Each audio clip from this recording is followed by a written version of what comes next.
tungamire mukati mezviedzo mananda andibata ndimwedo dombondiwikende ndimwimo otungamire tenzini tungamire semwana awonyara tabu unganyara tinyanga mananda anomunzwa kanama atinyarara imwite tenziwe nyanza tenzini tungamire aponda yasvika nyanza mananda aondityisa andichina zororo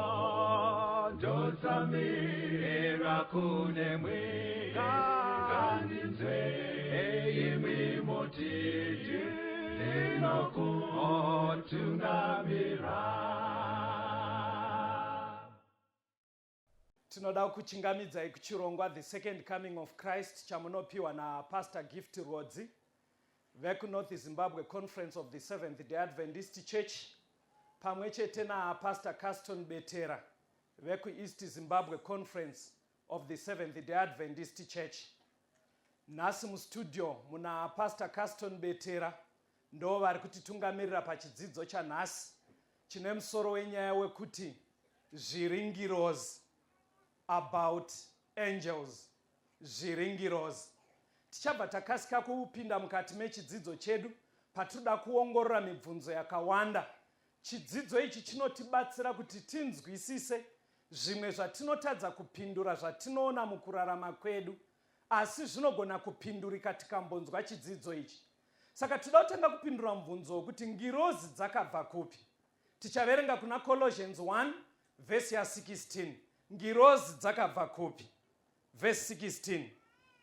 Nokuti maari zvinhu zvose zvakasikwa, zviri kudenga nepanyika, zvinoonekwa nezvisingaonekwe, kana zviri zvigaro zvoushe, kana ushe, kana vabati, kana masimba, zvinhu zvose zvakasikwa naye, zviripo nekuda kwake.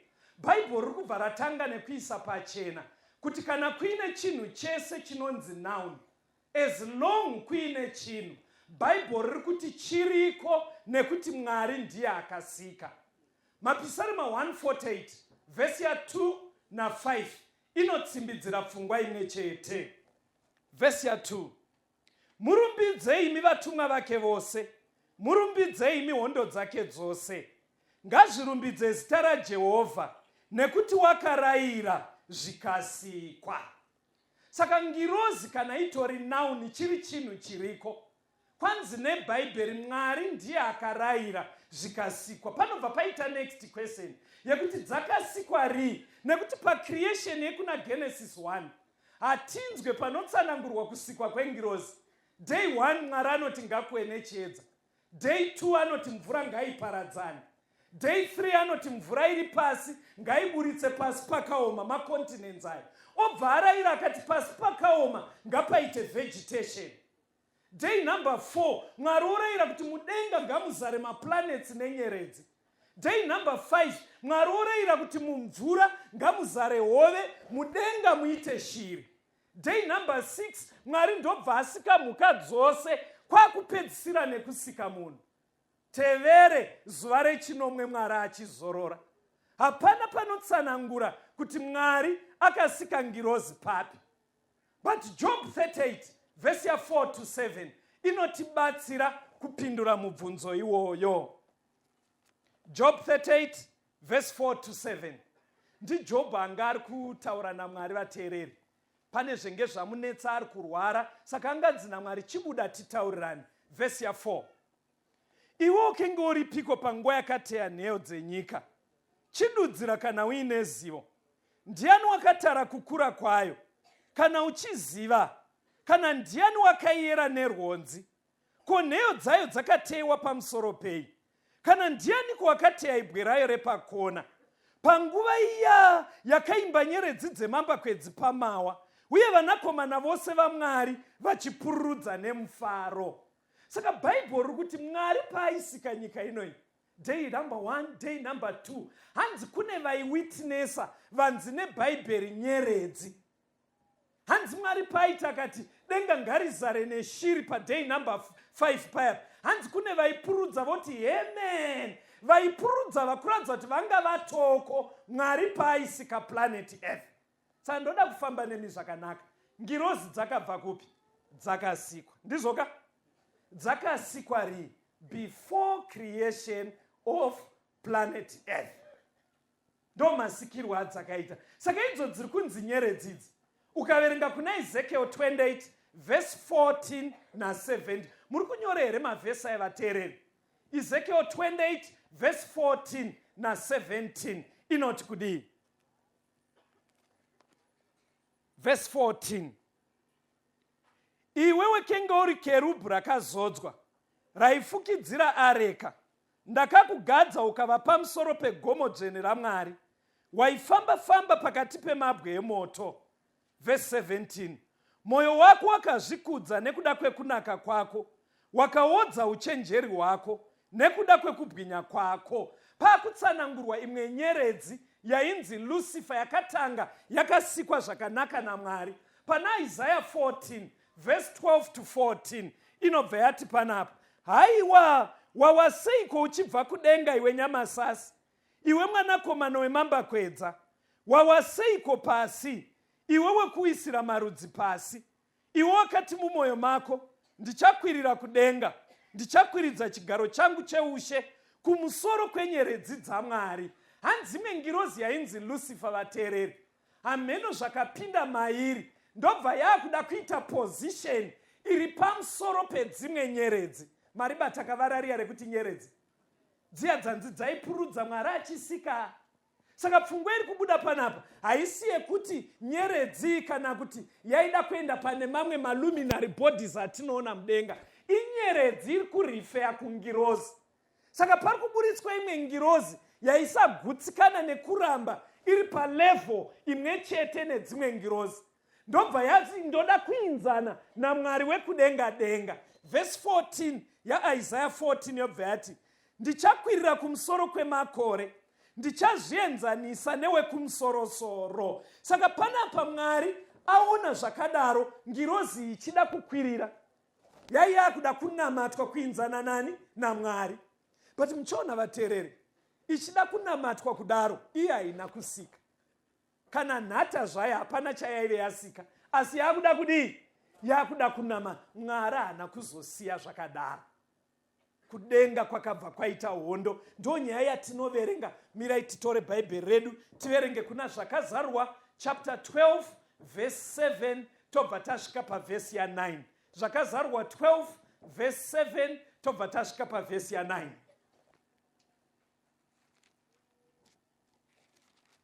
Verse 7. Zvino kurwa kwakavapo kudenga. Mikaeri nevatumwa vake vakarwa neshato. Shato ikarwa ina vatumwa vayo. Vakasakunda, nenzvimbo yavo haina kuzowanikwa kudenga. Zvino shato huru yakakandirwa pasi. Iyo nyoka yekare inonzi Dhiabhrosi naSatani, munyengeri wenyika yose, yakakandirwa pasi, nevatumwa vayo vakakandirwa pasi pamwe chete nayo. Panapa nyeredzi yange ichinzi Lucifer yakabva yadzingwa kudenga. Bhaibheri riri kuti payakadzingwa kudenga yakabva yaita mazita akawanda. Ndiye Satani, ndiye Dhiabhrosi, ndiye munyengeri wenyika yose. Mazita akuwanda, ndiyo nyoka yekare. Bhaibheri rakubva rati yakakandwa panyika pamwe chete nevamwe vatumwa. Kureva kuti kudiwa? Kureva kuti yaive yanyengera dzimwe ngirozi, ndobva vadzingwa vese kudenga. Saka vadzingwa kudenga, vhesi ya12 yaZvakazarwa 12 inobva yati panapa,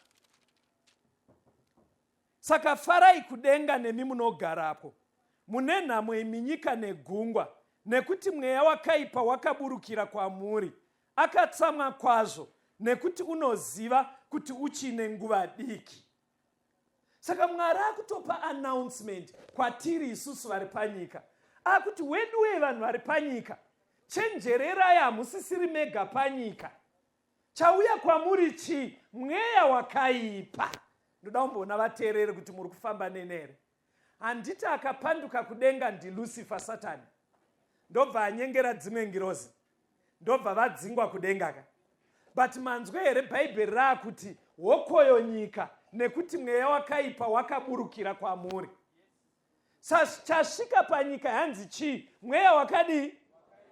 Chadzingwa kudenga chii? NdiSatani nengirozi dzani? Saka mweya wakaipa chii, nhai vateereri? Saka mweya wakaipa ndiSatani plus ngirozi dzake. Saka mweya wakaipa ubve kumakuva, mweya wakaipa ubve kugokwe kuna tete. Mweya wakaipa origin yacho wakabva kudenga. Chii chinonzi mweya wakaipa? Vamwe munoti mweya wetsvina. Mweya wakaipa equals Satan plus his angels. Saka kana mafamba neni, ngirozi dzakasikwa. Dzakasikwa vanhu vasati vasikwa. Saka ngirozi havazi vana vacheche vanenge vafa. Ndakazombonzwa pane imwe nhamu, papafa kamwana kacheche, vateereri. Ndobva ndanzwa mukanzi kungoti rufu runorwadza isu vasara. Vanhu vacheche havana chavanoziva vana adika. Izvozvi dzatongirozi dzaMwari. Hatichada izvozvo. Madzidza manje hatichada izvozvo. Ngirozi dzakasikwa. Dzamumipanda mingani manje? Taane 2 groups dzakafurirwa naSatani nedzakaramba dziri kurutivi kwaMwari. Saka kubva panguva iyo muchaona kuti bhaibheri manje harizongorambe richitaura kuti ngirozi ngirozi. Rinenge raakutsanangura kuti mutumwa waMwari. Haringogumire kuti mutumwa. Imi ndimune nhama hamene henyu muchirungoti mutumwa mutumwa wani. Ndimune muchingoti angel. Bhaibheri rinonyatsoisa pachena kuti mutumwa waMwari. Harisirire panzira nekuti rinoziva kuti kwaane mhando mbiri. Saka ndauda kumbokubvunzai vateereri. Zvakuine mhando mbiri yakadzingwa kudenga, mweya yetsvina, Satani nengirozi dzani? Ndo vakauya pai? Saka kufunga kwenyu dzakanyanya panyika pano chii? NdedzaMwari here kana kuti dzewakaipa? Maiona hanza yachoka. Dzakambowanda sei? Mukaverenga zvakazarwa 5 verse 11. Inonzi thousands upon thousands upon thousands. Demography yenyika ino kana iri kuti tiri about 7 billion. Kureva kuti tiri vashoma pane ngirozi dzakadzingwa kudenga. Ngirozi dzakawanda chose. Pabatika kapa. Handei next stage. Toda kuti tipindure mubvunzo kuti zvino zvadzaa mhando mbiri, chii chinonyanya dzisiyanisa? Dzakanyanyosiyana pakudii? Zvakazarwa chapter 12 verse 10. Ndikanzwa izwi guru kudenga richiti, zvino ruponeso rwasvika nesimba, neushe hwaMwari wedu, neumambo hwaKristu, nekuti mupomeri wehama dzedu wakakandirwa pasi. Manzwe here chimwe chinokurumidza kuidentifya mweya yetsvina? Sorry, pamwe handina kunyatsotsanangura. Patiri kuti tiri kudzidza zvengirozi, vamwe munoti ngirozi, vamwe zvichienderana nekuchechi kwamunoenda munoti vangere, vamwe munongoti mweya, vamwe ndimunoti vatumwa. Ndo chinhu chimwe chete chatiri kutaura chirungu. We are talking about angels. Zvakajeka kavateereri. Saka kuri kunzi dzakadzingwa, identifying mark yacho yekuti unobva waziva kuti idzi ndedzewakaipa, dzinopomera, dzinoacusa. Ukaona nyaya yako yechinamata iri ngori ndinhingi ari kundidariso, ndinhingi ari kundidariso, kushaya mwana ndinhingi. Ukaona tsanangudzo iri kupomera, ibva waziva question mark. Nekuti dzewakaipa dzinospecializa pakupomera, ko dzaMwari dzinospecializa pachii? 2 Peter 2 verse 11. 2 Peter 2 verse 11. Vatumwa, kunyangwe nevanopfuura nesimba neukuru, havauye pamberi pashe nemhosva yekupomera nayo. Manzwa here zvataura bhaibheri? Havauye vachidii? Saka ndokukumbirai vanhu vaMwari, pamuri kuteerera chidzidzo ichi, haikona kufarira munhu anoacusa. Ndakatozviudzwa inini, ndakatozviudzwa. Pane wangu akandibhejera kuti handichate, ndakatozviudzwa, ndakapiwa tsanangudzo. Ukaona tsanangudzo dziri kuti kwakati, kumusha kwamai yako, kumusha kwababa wako, baba wako pavakafa, ukaona iwe uchingosara uri clean chete, vamwe ndo vari ngokutadzira iwe uri right. Imba yako kusamira vamwe iwe uri right zvese. Mweya wekupomera isaini yekuti ari kukuudza tsanangudzo dzakadaro akagarwa nemweya wetsvina. Dzichazoguma sei ngirozi idzi? Taona maitiro acho dzadzingwa. Haana kubva adziparadza here Mwari? Matthew 24 verse 31 na Matthew 25 verse 41. Ndichaverenga tisati tanzwa kambo. Tinzwa kuti Bhaibheri rinoti kudii. Matthew 24 verse 31. Mwari uchatuma vatumwa vake nehwamanda huru. Vachaunganidza vasanangurwa vake kunobva mhepo ina kurutivi rumwe rwedenga kusvikira kune rumwe rutivi. Ingirozi dzakanaka idzo. Ngatinzwa kuti dzakaipa zvichaguma sei. Matthew 25 verse 41. Zvino uchati kune vari kuruboshwe, ibvai kwandiri imi makatukwa, muende kumoto usingaperi wakagadzirwa dhiabhurosi nevatumwa vake.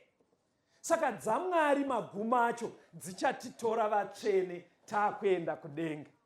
Dzewakaipa ndo dzakagadzirwa moto dzichazopiswa pamwe chete naSatani. Manzwa here kuti moto wakagadzirwa chivateereri? Satani nengirozi dzake. Ubvona mumwe achita nharo ndotonokwanawo pamoto ipapo. Ai, mimirai timbonzwa kambo tuye toenderera mberi. Famba mukupenya kwa tenzi kukutungamire, emweya unobva kudenga unodzinga dima. Famba mukupenya, famba mukupenya, famba mukupenya, famba mukupenya kwa Mwari.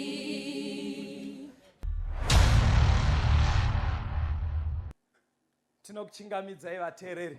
Tiri muchidzidzo about angels, zviri ngirozi. Taona masikirwo adzo nemagroups mairi adzave. Tauda kumbona kuti ngirozi tichidzienzanisa nevanhu zvakafanana here kana kuti zvakasiyana. Hebrews chapter 2 verse ya 5 tosvika pa7. Hebrews chapter 2 verse 5 to 7. Nokuti nyika inouya yatinoreva haana kuisa pasi pevatumwa, asi mumwe akapupura kwazvo pane imwe nzvimbo achiti, ko munhu chiiko zvamunomufunga, kana mwanakomana womunhu zvamunomushanyira? Makamuita muduku zvishoma kuvatumwa, mukamushongedza korona yekubwinya nekukudzwa. Popa ari kunyora tsamba ivateereri, ari kushamisika zvikati, nhai Mwarika, takanzwa kunzi kudenga kune nzira dzendarama nedzimba dzakanaka. Indaa muri kubva mafunga munhu kumugadzirira panhu pakanaka kudaro. Zvamboita sei kuti munoramba makatitsoma-tsoma nemunhu muchiteera nevhangeri renyu kuchikanga kunotoni kumuzarabani, munhu ambonyanyokosheyiwa munotsomerera kudaro? Because chiri kutinetsa Mwarika, munhu makamuita mudiki pane ngirozi. Saka sei muri kuda kuti munhu agonogara kune goridhe, madi henyu kuitira ngirozi dzinenge hombe kupfuura munhu?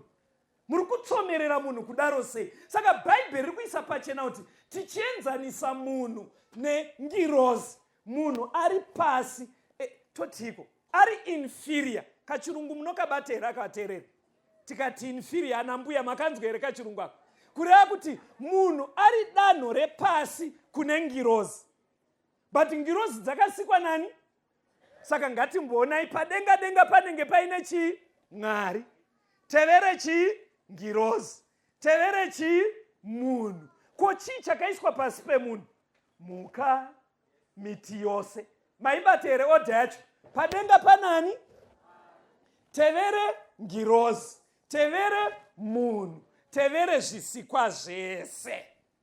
Saka ndada kubvunzai vateereri, ndaona kuti muri kufamba neneni. Tomboti wanetswa nemweya yetsvina. Tati mweya yetsvina zviya chii? Ndisatani nengirozi dzani? Tomboti wanetswa nemweya yetsvina, iri danho repamusoro kupfuura vanhu handiti? Zvinoita here kuti wanetswa nemweya yetsvina wobva waenda kuchinhu chiri pasi pemunhu, semombe nemvura nematombo, woti nhaimi matombo, uyai mundibatsirawo kukunda chiri padenga pangu. Maona kuti hazvisi kuita ka? because matombo atori pasi pemunhu, mvura ndiwonotoisa mubhodhoro muchigubhu. Saka ungati chinokukurira chirwiswe nechaunokurira iwewe. Inini munoziva kuti pandaidzidza nyaya iyi zvakandibatsira mfunge. Ndakakura ndichiona ana mbuya vangu vachiti vakaona munhu achiita kungaite mweya yetsvina so, vaimuvhara negumbeze, voisa Vicks nemvura inopisa, vakamuvharira imomo vachinatira. Dzimwe nguva vaitora zumbani, vonzi vachidetsera, buda uri kudai pamuzukuru wangu. Saka pandakazodzidza nyaya ndichigaya kuti muzumbani neVicks zvaunotorima iwe nekutena zvosvikokunda chiri padenga pako. Aiwa weduwe, Mwari ari kutibatsira. Handitika sei Mwari achiti dzine danho repamusoro kupfuura vanhu. Mabasa 10 verse 1 to 6. Mabasa 10 verse 1 to 6. Zvino kwakanga kuine mumwe murume paKesaria wainzi Kornelio, mukuru wezana yehondo yainzi Itaria. Munhu wainamata newaitya Mwari, iye neveimba yake yose. Waipa vanhu zvipo zvizhinji nekunyengetera kuna Mwari misi yose. Zvino nenguva inenge yepfumbamwe yezuva, akaona kwazvo nezvaakaratidzwa, mutumwa waMwari achipinda kwaari achiti, Kornelio. Iye akamutarisisa akati, chinyiko Ishe? Akati kwaari, minyengetero yako nezvipo zvako zvakwira pamberi paMwari zvarangarirwa.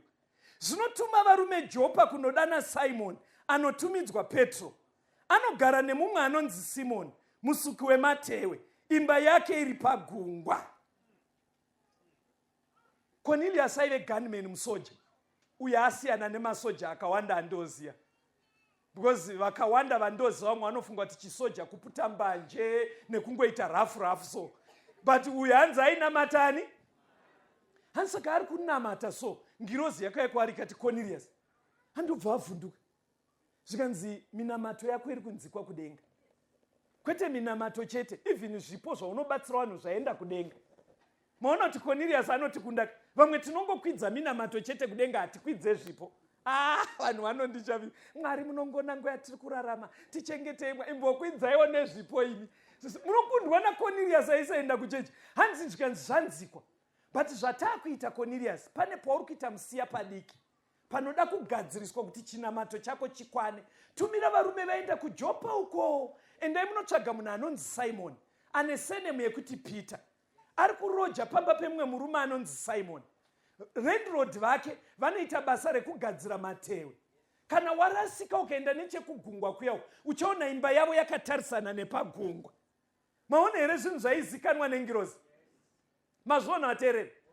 Yaiziva zita raCornelius. Yaiziva kanamatiro kake. Yaiziva kuti kune munhu anonzi Simon. Yaiziva senemu yake kuti anonzi Peter. Yaiziva kuti ari kuroja pamba paSimon. Ichiziva kuti muridzi wemba anoita basa rekusuka matehwe. Neadhiresi yemba yacho. Maona kaziviro ako? Hakuna manje munhu anoita kaziviro kakadai usati wamboonana nemunhu wacho. Saka manzwa zvanzi ngirozi dziri padanho repai? Saka iwewe manje ukaona uchitanga kusangana nemunhu wausingazivi asina umbodi, wona achikudza zita rako, senemu yako, namba dzechitupa, kwawakazvarirwa, adhiresi yepamba, tiza.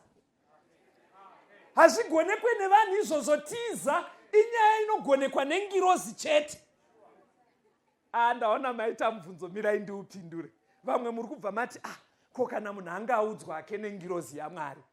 Mubvunzo wakanaka, pati ndoda kubvunzaiwo. Ingadaro iri yaMwari here? Dzakawanda panyika ndedzipi?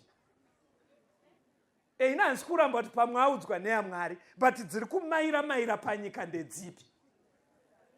Hani mazvona kuti zvotyisa?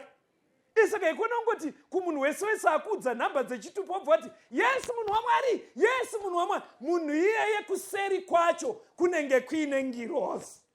Toda kuenda pamberi. Matthew 1 verse 20. Chimwe chinogonekwa nengirozi. Zvino akati acharangarira izvozvo, tarira mutumwa washe akazviratidza kwaari pakurota.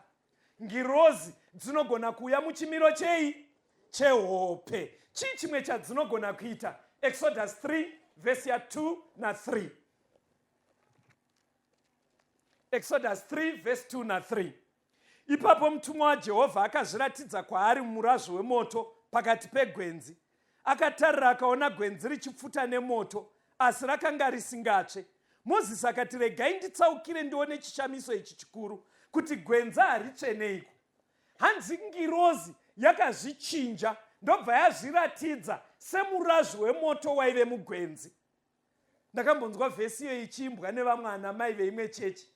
Vaibva vataura vachiti gwenzi iri kudidi, vachimacha kwazvo vachiita zvakanaka, but pane pavaisanyatsonzwa zvakanaka ivo vaibva vati hanzi gwenzi iri raibvira pasina moto. Bhaibheri harisi kudaro. Bhaibheri riri kutoti moto waive mugwenzi. Asi chaiitika ndechekuti gwenzi raisaita madota. Saka Mozisi paaipfudza makwai akaona moto uchitobvira mugwenzi. Ndobva ati 5 minutes 10 minutes aone sinzi gwenzi riri kubvirai, ko mashizha acho haaite madota sei. Ndobva ati nganditsauke ndione chishamiso ichi chikuru. Yaive mutumwa waMwari aiva azvishandura ndobva azviita semurazvi wemoto. Dzinozviita Hebrews 1 verse 7. Verse 7. Napamusoro pevatumwa iye Mwari anoti, anoita vatumwa vake kuti vave mhepo, nevaranda vake kuti vave murazvi wemoto. Ngirozi dzinogona kutora chimiro chemhepo. Ndo zviri kubuda mubhaibheri. Ngirozi dzinogona futi kutora chimiro chevanhu. Hebrews 13 verse 1 na 2. Hebrews 13 verse 1 na 2. Inobva yati rudo pakati pehama ngarugare, nekuti vakati vachidaro vamwe vakagarisa vatumwa mumba vasingazive. Kureva naAbhurahamu vakagashira ngirozi dzaiita unge vanhu. Kureva mukadzi waManoa akataura nengirozi dzaiita unge vanhu. Ngirozi dzinotora chimiro chese ichocho. Apa ndiri kutaura dziri ngirozi dzaMwari, mambozvona. Saka tauda kuona kuti kodze wakaipa dzinodaro here. Handei kuna Job 1 verse 16, 18 na 19. Job 1 verse 16, 18 na 19. Verse 16. Iye wakati achataura, mumwewo akasvika akati, moto waMwari wakabva kudenga ukapisa makwai nevafudzi, ukavapedza. Ini ndoga ndapukunyuka ndauya kuzokuudzai. Iye akati achataura, mumwe akasvikawo akati, vanakomana venyu nevanasikana vanyu vakanga vachidya nekunwa waini mumba memukuru wavo. Dutu guru ndokubva kurutivi rwerenje, ndokurova makona mana eimba, iyo ikawira pamusoro pevana. Injodzi yakawira Jobhu. Hanzi Satani atenderwa kunoparadza imba yaJobhu. Hanzi vashandi vake, hanzi vakaona kunge zvinonzi vaSebhia vauya vakatora mbongoro nemombe. Vashandi vakaona kunge zvinonzi moto uri natural wauya ukapisa makwai. Vashandi vakaona kunge zvinonzi ichamupupuri chauya chikabvisa rufu yemba. But muchiona kuti zvese zvakaparadza imba yaJobhu vateereri, kuti moto, kuti vaSebhia, kuti vaKedhia, kuti mhepo, aingova ngirozi dzaSatani dzaitora chimiro chakasiyana. Asi ari Satani aparadza. Zviri kubatika here? Hatitei kare vizhi. Ndinodanwa kuti muri mumasofa ikokoko, muri kuteerera makagara pamumvuri pasi pemupichisi, mongoti hatitei tese. Ngirozi dzine danho repamusoro kupfuura vanhu. Ngirozi dzinogona kuziva zita rako, paunogara, phone number yako, namba dzechitupa. Ngirozi dzinogona kutora chimiro chehope. Ngirozi dzinogona kuita semurazvi womoto. Ngirozi dzinogona kuita semhepo. Daniel 6:22, Daniel akandwa mugomba reshumba, akubvunzwa namambo kusendiswa, nhaiwe Daniel, urimo here? Hanzi akabva ati, mambo raramai nekusingaperi, Mwari atuma mutumwa wake ukavhara miromo yeshumba. Kureva kuti ngirozi dzine simba rekupingudza mhuka dzinonzi dziri wild. Angels can tame wild animals. Maona ndinombokanda kachirunguka. Ana gogoko munoramba muchibatsirwa nevazukuru. Ngirozi dzinopingudza even mhuka dziri very wild. Chii chimwe chinogona kuitwa zvakare nengirozi? Daniel chapter 3 verse 28. Daniel chapter 3 verse 28 ndichakuverengerai inoti iyo. shamwari dzaDhanieri dzanga dzakandwa mugomba remoto. Verse 28. Nebukadhinezari akataura akati, Mwari waShadhreki naMesheki naAbhedhinego ngaavongwe, iye wakatuma mutumwa wake akarwira varanda vake vanga vachivimba navo, ivo vakanga varamba shoko raMwari, vakaisa miiri yavo kuti varege kushumira kana kunamata mwari upi neupi, asi Mwari wavo. Teererai apa, ndoda kuona kuti mapabatere. Sei Shadhreki, Mesheki naAbhedhinego asina kutsva? Hanzi nebhaibheri nekuti Mwari akatuma mutumwa wani? Because ari kutaura izvi ndimambo Nebhukadhinezari abvunza vakomana avo kuti sei musina kutsva. But vanoziva nyaya iyi kuvateereri, ngirozi yakaswabvisa here kubva mumuchoto? Yaivemo handiti? Saka chii chayakaita? Ngandikuudzei futi nekachirungu.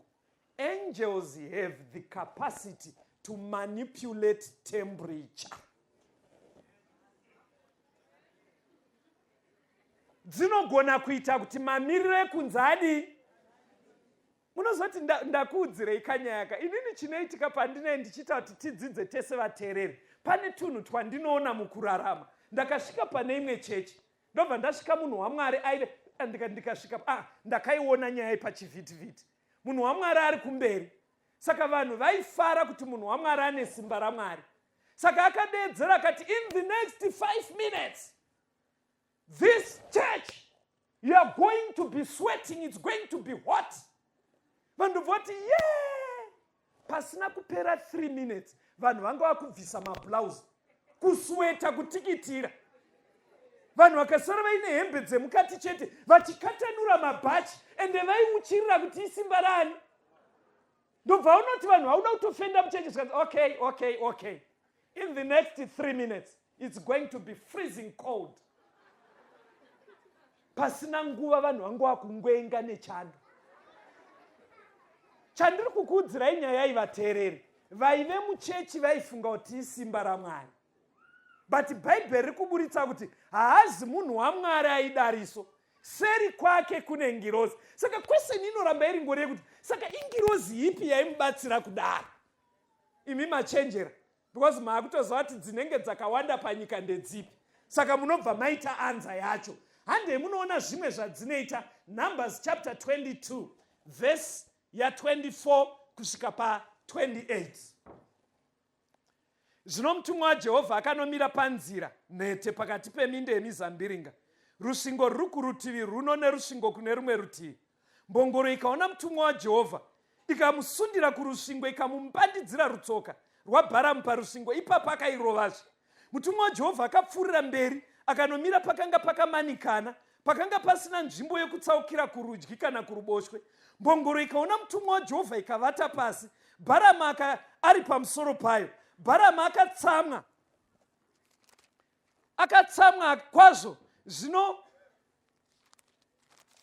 Bharamu akatsamwa kwazvo akarwa mbongoro netsvimbo yake. Zvino Jehovha akashamisa muromo wembongoro akati kuna Bharamu, ndakakuitireiko zvamandirova zvino katatu? Bharamu akati kumbongoro, nekuti wandidadira. Dai ndaive nemunondo muruoko rwangu ndingadai ndakuuraya pakarepo. Inyaya yemumwe mambo aida kuti vana vaIsraeri vatukwe. Saka Bharamu aimhanya kuti anopiwa goridhe avatsinge vana vaIsraeri. Saka yanzi mbongoro yaive pari, ngirozi yaMwari yaida kumuti usaendeko, ndobva yanomira kumberi kudai. Mbongoro ndobva yaona ngirozi, ndobva yati tsauka. Saka payakatsauka kwaive kuine dombo kurutivi. Bharamu ndobva akwizirwa tsoka yese akakwara, ndobva arova dhongi zvekuti. Hanzi ngirozi ndobva yanomira futi kumberi kwekuti hapana kana kwekutsauka this time. Hanzi mbongoro ndobva yarara pasi manje. Bharamu ari kuirova kuti chingwa iri kubhevha sei kudai so. Achiirova kudaro, hanzi yakabva yavhurwa muromo. Dhongi riya rikati, nhai bosi, ndo zvandinosiita here kundirova kwamuri? Hanzi shut up! Roza munhu kana ada mari anenge asafunge zvikanzi shut up. Une raki iwe kuti handina banga ndingadai ndakuuraya ndapedzisa netsoka. Hanzi achipedza kutaura kudaro akabva avhurwa maziso, ndobvaona ngirozi kumberi yaive nebanga manje. Sekunge iri kuti manje ini ndine banga ndokupedzisa here. Hanzi kwakuzoti sorry handauziva kuti ndimi, handauziva ndimi. Maone here chimwe sei Bhaibheri chiti ngirozi dziri superior. Ndoda kurova ine kamwe kachirungu ateereri. But I have to point in. Angels have the capacity to be seen and heard selectively. Angels have the capacity to be seen and heard selectively. Kureva kuti ngirozi dzine simba rekusarudza kuti ndoda kuonekwa nani kana kunzikwa nani. Chandataurira pfungwa ndoda kupindura mwana mama. Munoita tuvana twekuti dzimwe nguva matopedza kudya sadza remanheru muri mukitchen. Kamwana kanongotanga kuti mama icho kani mama icho. Imubva mwana iwe shut up iwe. Iwe nyarara iwe chigwe iwe. Mama icho. Handi zvinoitika kwamuri kavateereri. Mukaona nyaya dzakadaro ndo dziri kubuda muchidzidzo ichi. Ibvai maziva kuti mashanyirwa nengirozi. And the question inobva yaramba ingobvunza, dzipi dzacho dzaMwari here kana kuti dzaSatani?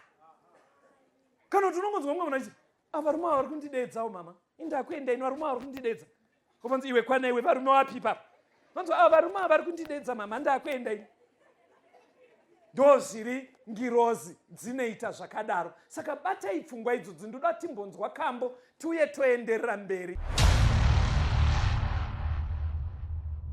When ready to visit, he said, they get the home best chant. Hallelujah. Oh, when ready, deceitful wealth. In the morning, Everything unto you, my voice be blended in the greatest seedless blend. Hallelujah. Oh, believe deceitful ways. Oh, believe this was of faith.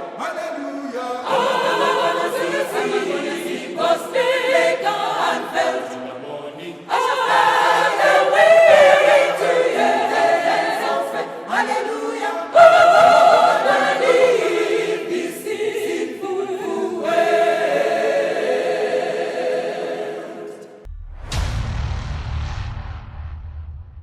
Tokuchingamidzai zvakare vateereri. Tiri mukati mechidzidzo about angels, zviri ngirozi. Toda kuenderera mberi chii chimwe chatingadzidze pamusoro pengirozi. 1 Kings 19 verse ya 5 kusvika pana 6.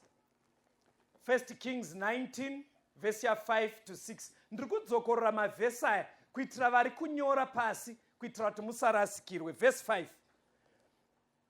Akavata pasi, akavata hope pasi pemurara.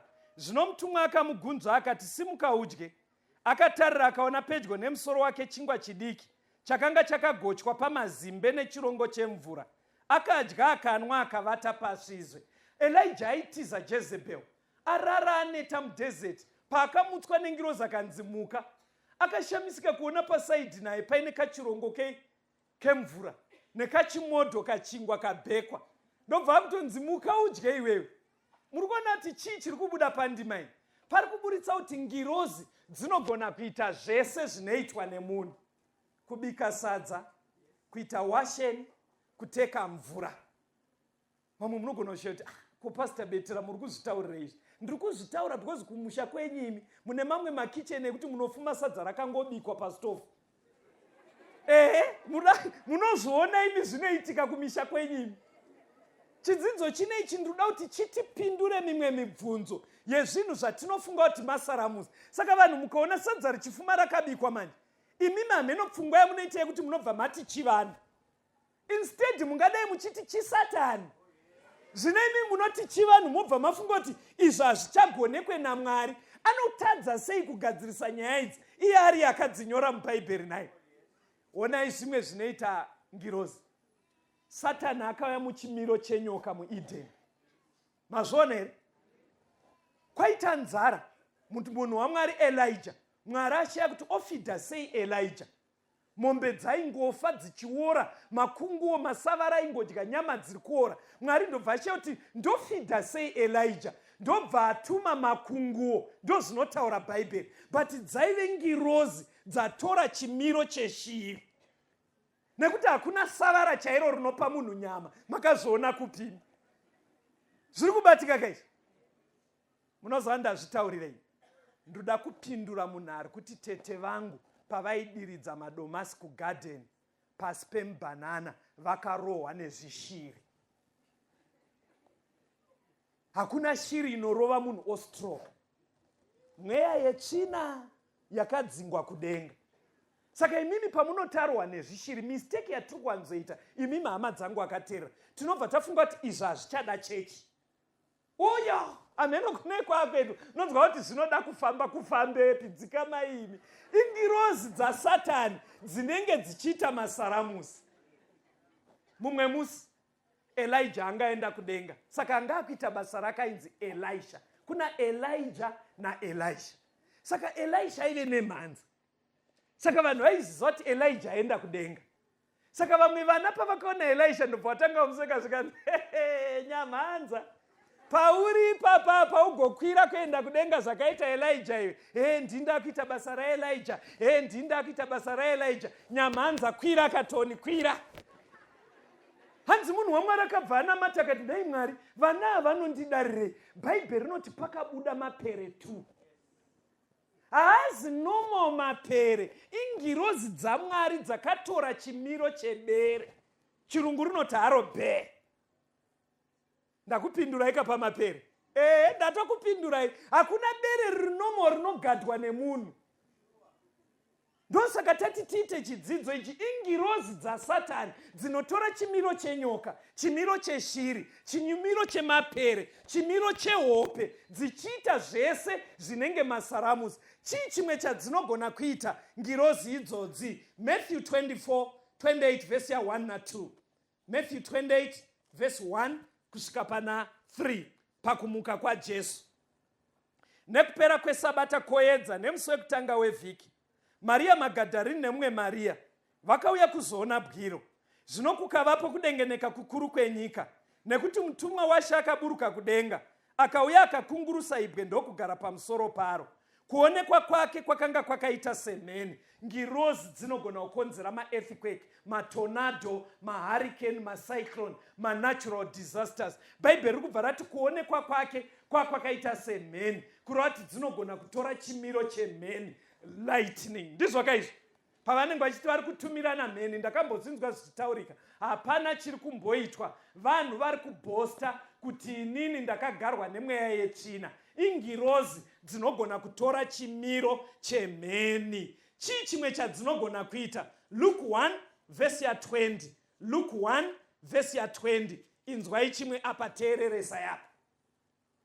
Pari kutaurwa kuzvarwa kwaJohn the Baptist. Zakaria baba vake vanga vaudzwa kunzi muchaita mwana, ndobva vaita nharo. Verse 20. Tarira, uchanyarara usingagone kutaura kusvikira zuva rinoitwa zvinhu izvi, nekuti hauna kutenda mashoko angu achaitika nenguva yawo. Hanzi akabva abuda muchechi, vanhu vangu vakamumirira asagone kutaura. Shona iri ngoti kutaura, but chirungu chinobuditsa kuti anga ambeveve, kwete chimumumu, mbeveve. Mbeveve munhu asiri kugona kutaura asi asinganzwe. Zvabatika kaizvi, nzeve hadzinzwe, haataure. Mwana uya akunotoreswa birth certificate pana Luke 1 verse 63 kusvika pa 64. Vakakumbira ibwe rekunyora vakanyora vachiti, Johani ndiro zita rake. Vakashamiswa vose, kamwe kamwe muromo wake ukashamiswa, nerurimi rwake rukasununguka, akataura akarumbidza Mwari. Saka musi uya akabva kuchechi asanzwe, asataure. Asangaudzwa kuti mwana anofanira kunzani? John. Mimba igokura, mwana agosununguka. Pakunotora birth certificate, amudzviti ndobva vati mwana tomutani. Mai vacho vakati anonzi John. Saka nabamunini vanga vauya vaya kutoresa mwana birth, vakati komai guru muri kuita sei? Kwedu kumusha hakuna kana ane zita rekuti John. Kana mai acho aiwa ndoda kuti anzi John. Zvikanzi siyanai namaguru, ngatibvunze mukoma. Ndobvoenda una Zakaria. Zvikanzi vakuita sign language kuti tomutani mwana, umutwana wami tomutani. Saka hanzi ndobva ati ndipei pekunyora, ndobva anyora kuti John. Handobva vashamiswa. Hanzi moment iyo akabva asunungurwa rurimi, nzeve ndobva dzatanga kudii?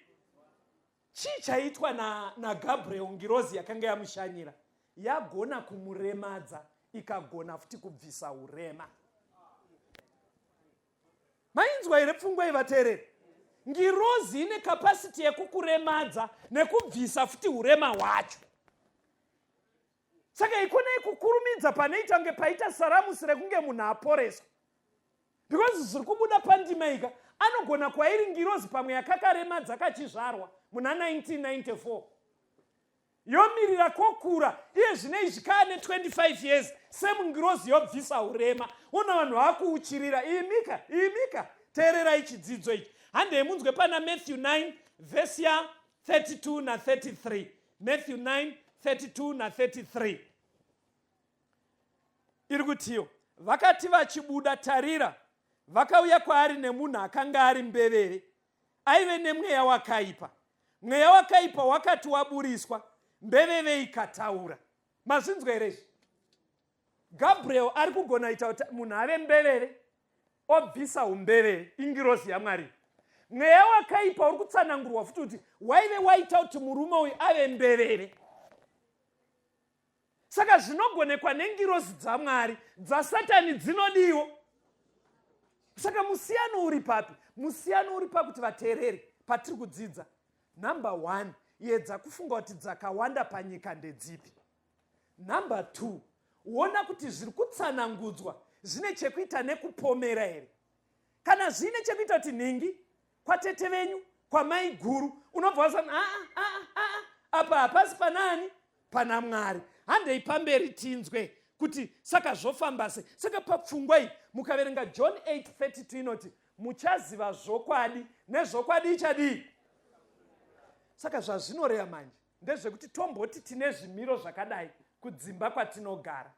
Hachisi chinhu chakachenjera kuti waona munhu ari kuita unge ari kungobuda masiriri ane mweya yetsvina, mongotanga kuti in the mighty name of Jesus I command you out.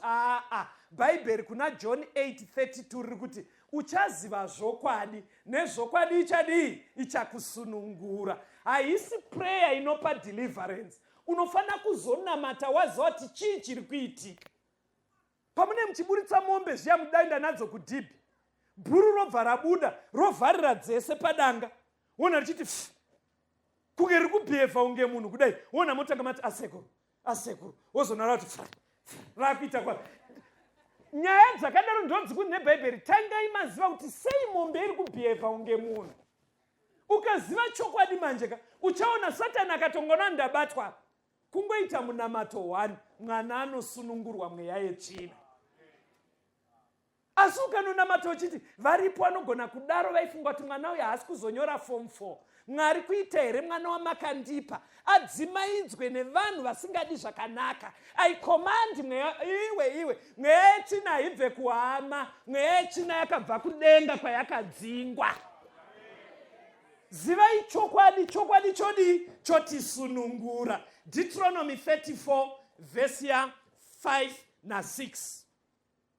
Ipapo Mozisi muranda waJehovha akafirapo panyika yeMoabhi sezvakataurwa naJehovha, akamuviga pamupata panyika yeMoabhi pakatarisana neBheti Peori, asi hapana anoziva rinda rake kusvikira nhasi. Mozisi paakafa akavigwa naMwari chete, hakuna munhu anoziva guva raMozisi. Handei pana Jude verse ya 9.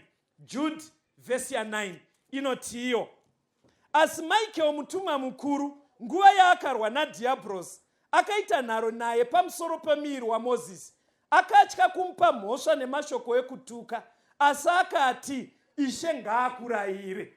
Mwari azouya Jesu akumutsa Mozisi kuda kuenda naye kudenga, nekuti Mwari ndiye akaviga Mozisi. Funeral yacho yakanga atendwa naMwari ari 1.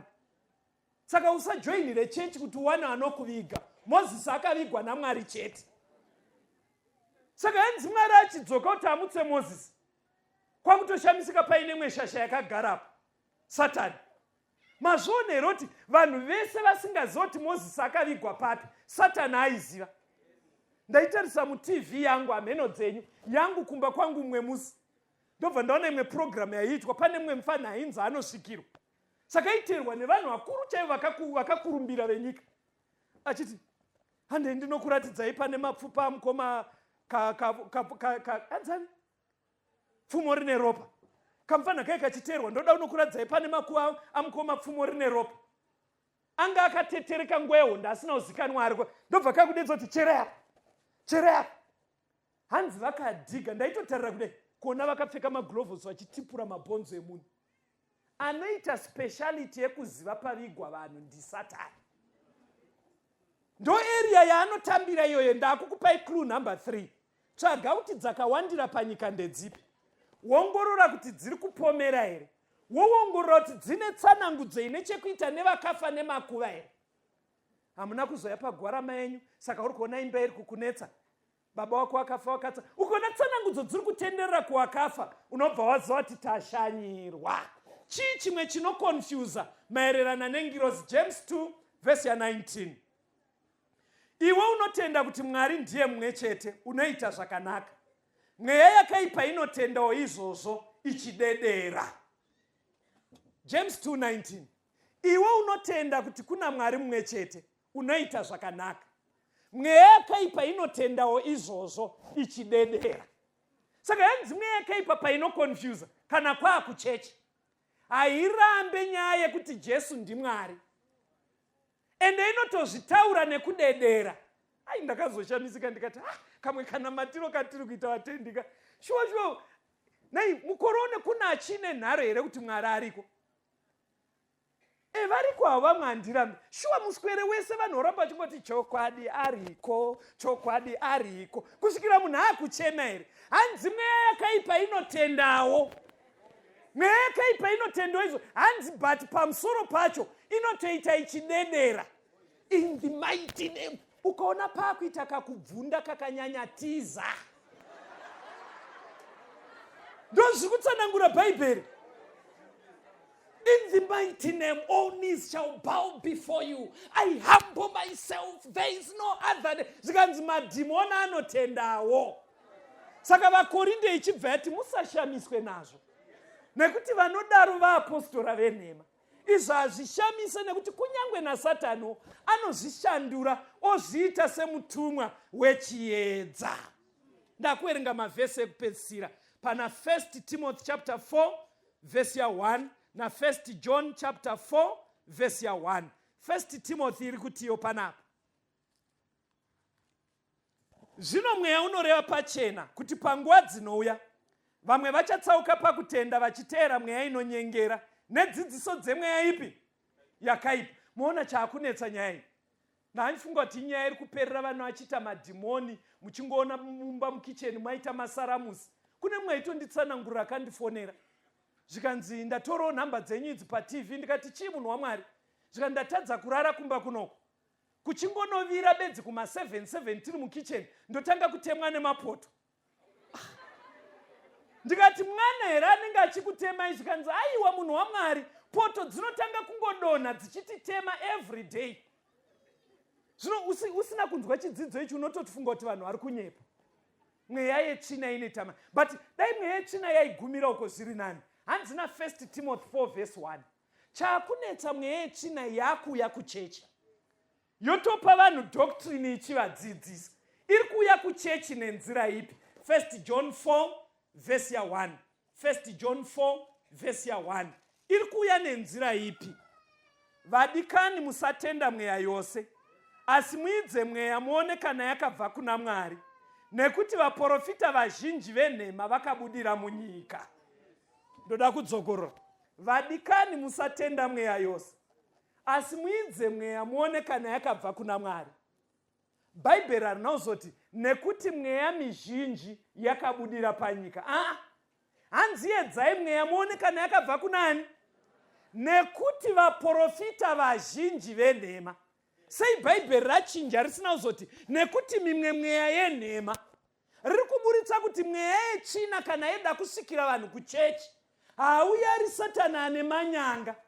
Imweya inouya but inoskodhuguka yamuvaprofita venhema, men of God. Saka yanzi edzai mweya muone kana yakabva kunani?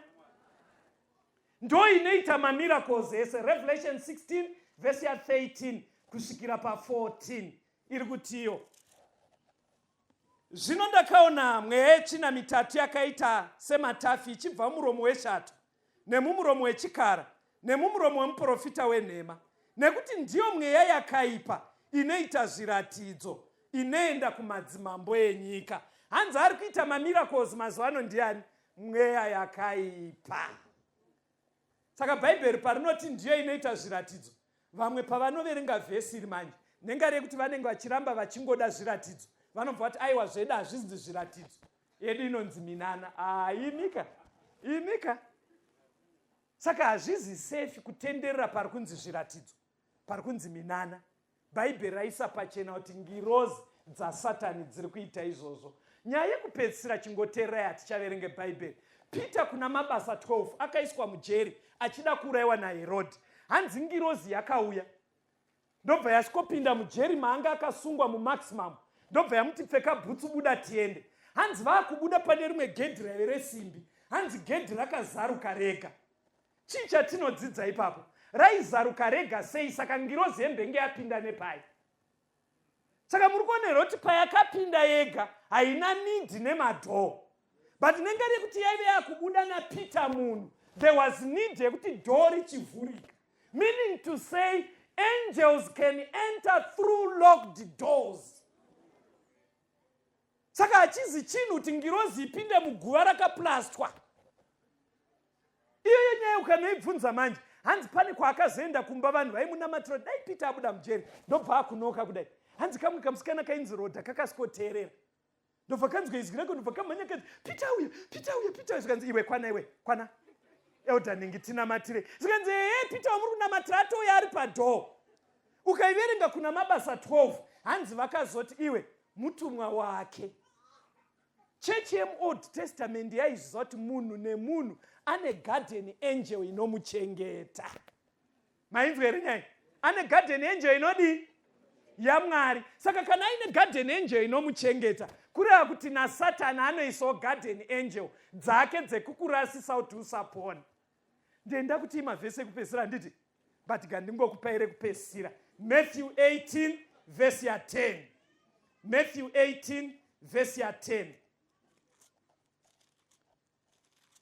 Iri kutiyo panapa, chenjerai kuti murege kuzvidza mumwe wevadikava, nekuti ndinoti kwamuri, kudenga vatumwa vavo vanosona misi yose chiso chaBaba vangu vari kudenga. Hanzi chinosiyana vana vadiki nevanhu vakuru. Magarden angels evana every day padzinoenda kunorekodha kudenga paya, hanzi dzevana dzinotoita kakuonererwa, dzisati dzadzoka dzinobva dzanoti mvee nepamberi pechigaro chaMwari, dzinenge dzichitira kuti dzibvunzwe kuti Natasha ari sei, Rumbe ari sei, dzobva dzataura kuti ari right, kaswera kachitamba zvakanaka, bhabhai ndaakudzokera. Saka kana vana dzichiona chiso chaMwari every day, ko dzevakuru dzese every day dzinoenda kudenga, but nengari yekuti ripoti inenge ine ngirozi dzevakuru idzo dzagara mukusikwa kwadzo hadzidi kupomera, saka dzinonorekodha. Mukunzwa here vateereri?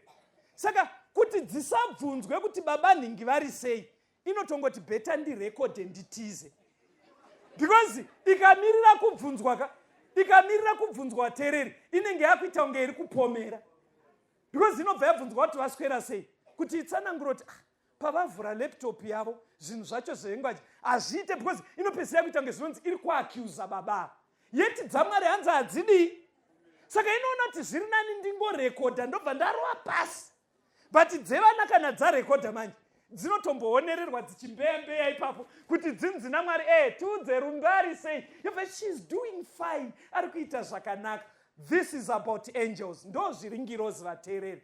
Dai maramba muinesu pazvirongwa zvinoteera, ndoda kukupai nhare in case pana ane mibvunzo mugone kuzofona ipapo, tinokubatsirai nemibvunzo yenyu. Kana kuti munoona vanopinda sangano reSeventh Day Adventist vanogara padhuze nemi, endai nemibvunzo yenyu kwavari, vanosvitsa mibvunzo iyo kwatiri, kana kufona kana kuisa maSMS kana WhatsApp panhamba dzinotevera 0775 460 175, 0775 460 175, kana kuti 0716 452 086, 0716 452 086. Toda kutendai vateereri, ngatibatanei muzvirongwa zvinoteera. Uyai mudzimbu mcheneza, Dzadzani moyo